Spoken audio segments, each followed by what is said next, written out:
Hey guys, it's Cyclops with Dude Airsoft, and today I just wanted to do a kind of review slash overview of my Mk18.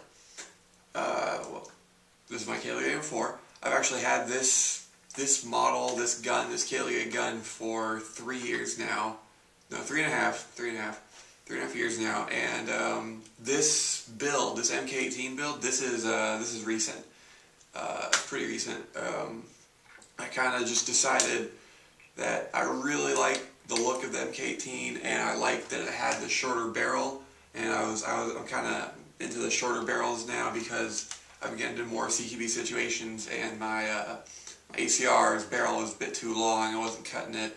Plus, I was getting a little tired of the ACR. That might be a crazy thing I'm saying, but I was getting tired of the ACR. It's just my opinion. Alright, let's get started and do it. Okay. First off, what you're going to notice is the paint job I did. I did a tan paint job on the whole thing. I did like a pretty dark tan as the base coat. I did a coyote, that's what the color was called, coyote tan. I did that, let that sit for a day. I didn't do it in like 20 minutes or like, 3 hours. I didn't need to do it fast. I wasn't in a hurry. I wanted to actually take my time with it and make it look good. So I did what the bottle said, and I waited a day before I did my next coat, which was a brown. I did a brown coat as my second coat, but that was as the netting. I used the brown as a netting effect. So what I did was, here, I'll show you the gun first and how the netting effect went on it. I did some on the pec box, and then I didn't do any on the Surefire at all. That's how it is. Did some on the hollow, and then pec. So that's how it went. I think it looks pretty damn good. And so for the colors I used on this paint job were, for the base coat I used Brownell's Coyote. It's just Coyote, Brownell's Coyote. That's what I used for the base coat. Just you put that on, did like 1 or 2 coats. Yeah, I did 1 or 2 coats on each piece of the body. And made sure I took everything apart. And before I did it, you don't want to paint the whole gun. You don't want to just throw it out there and paint it. That's not how you want to do it. I have pictures of my whole, of how I painted it, my whole procedure, pictures of taking it apart, all the parts before they were painted, what it looked like before. And then, also for the netting effect, what I did was I got this net from Michelson's, and it was like, wasn't even $1, it was cheap, so. And I put the netting over the gun, and then I just sprayed this Rust-Oleum brown flat. Make sure you get both flat if you're going to do this. And I just sprayed it, and I sprayed it in one spot, then I'd move the net, spray it, move it, spray it, move it. It went pretty well. I had to redo a spot. I had to redo a spot on the mag well because it didn't turn out so good, but it's okay because, I just used the Coyote and I sprayed it over again, and then I did this. I just did the netting effect again on it, and it turned out well. Okay, and now let me move on to accessories on my gun. As you can see, I have quite a lot of, I have some stuff on here. So I have my PQ15. This is a Pro and T Pack 15 box. I like this a lot. I was having some problems with it when I first got it. Mainly the pressure switch wasn't always activating the laser or flashlight, or laser and flashlight. It just wouldn't always work, but it kind of just took some breaking in, I guess you could say, because now it goes every time. I mean, every time it goes on.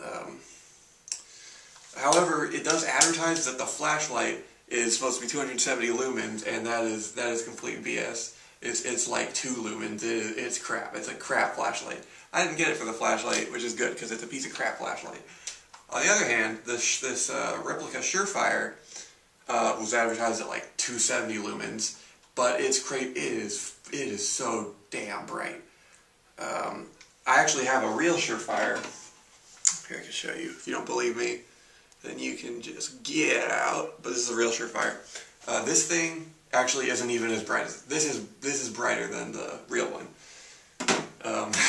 It's kind of hard to believe, but it's true. I'll do a test in the dark, showing you how the laser and the flashlight and the crap flashlight go. So there it is for the PQ-15. I really like this. I would recommend it if you wanted a green laser system, because the green laser, you can see it in daylight, and that kind of sold it for me. Like, just the fact that you could see the green laser in daylight, that was pretty cool. Maybe you can see it. It's like 2 o'clock in the afternoon. I'll just shine at this wall right here. Maybe you'll see.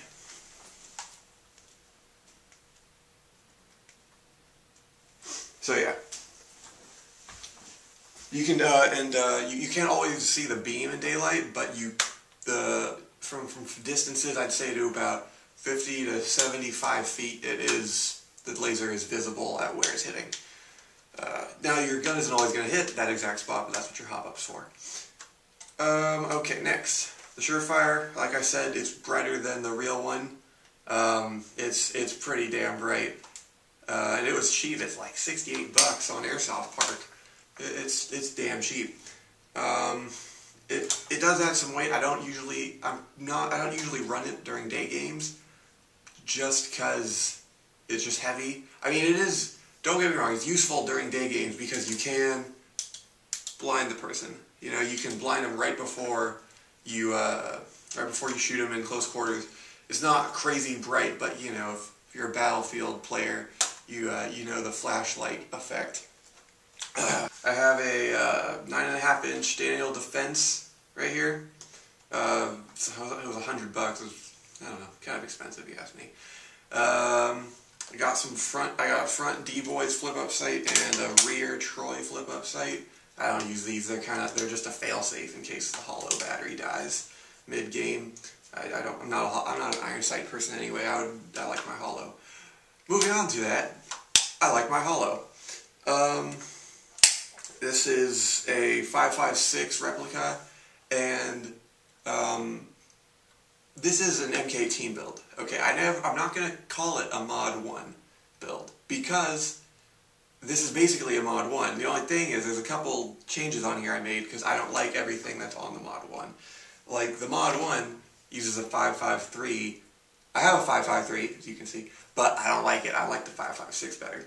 So I use that. It's lighter, and I just like it better.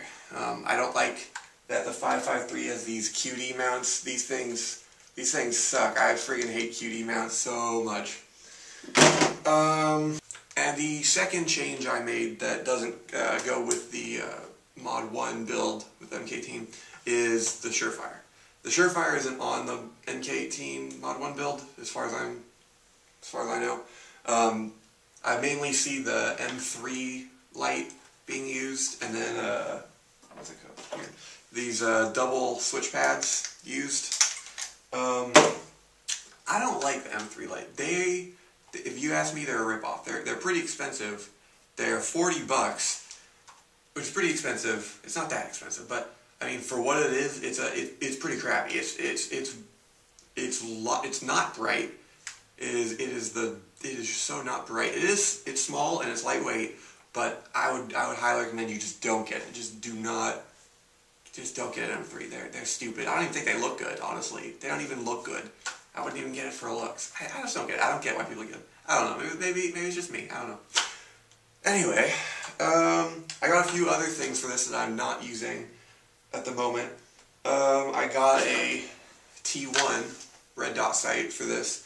I was using it for a little bit, but then I decided I like the hollow better just because I like the reticle. The reticle from the hollow is much nicer. It has more definition. It's not just a dot. I can never get into the dot, just the plain dot reticles.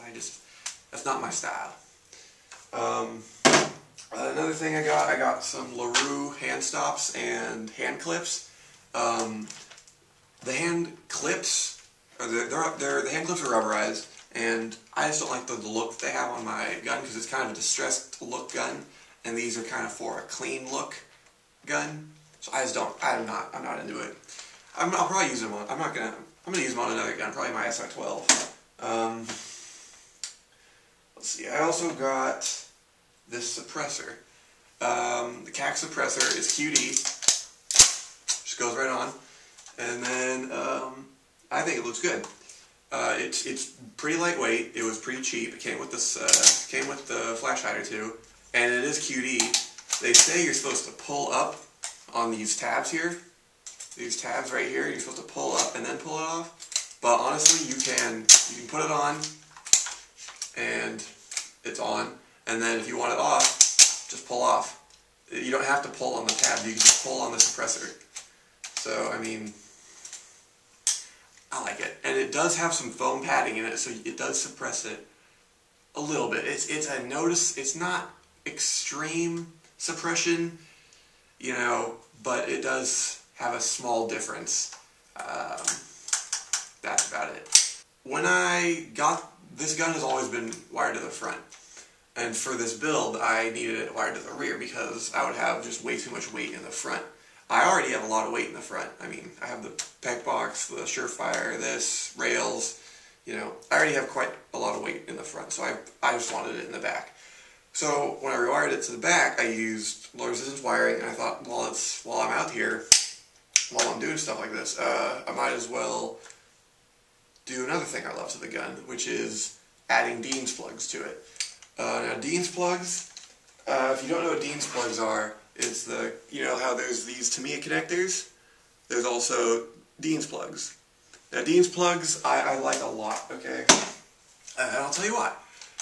They have a faster trigger response, and they up your rate of fire by like 1 round a second. It's kind of minuscule, but it does up it, and it's a bit noticeable. I will give you a trigger response if you. I'll do a shooting test, trigger response test, if you'd like. So here it is.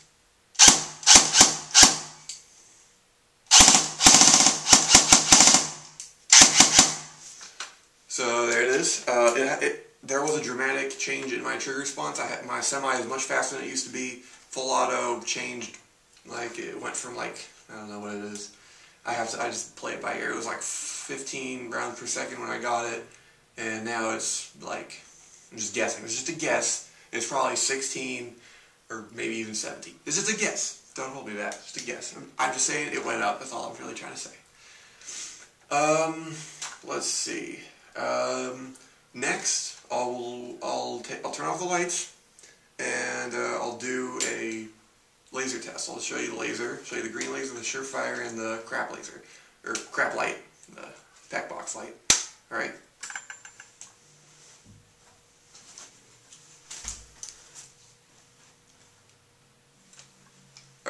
Green laser.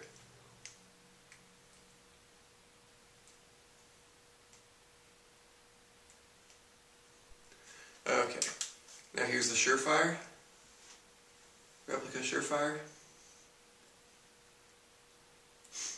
and the Surefire with the laser. Okay, now here is, I'm going to show you the Mk18, flashlight, because it sucks. Right now this is the Surefire. So here's the Mk18. Yeah, that's the Mk18 light. Surefire, Mk18. And that's supposed to be 270.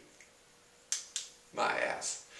Okay, so the green laser actually is brighter.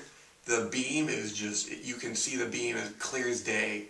The beam didn't show up too well in the test there, but the beam is freaking crazy bright at nighttime. Nighttime is just, it's crazy. Surefire is pretty damn bright, as you saw. That's about it. I have, like I said, I have pictures from my process of building the gun, from what it looked like in the beginning to what it is now. So, link in the description below. You know, please like, comment, subscribe. Thank you.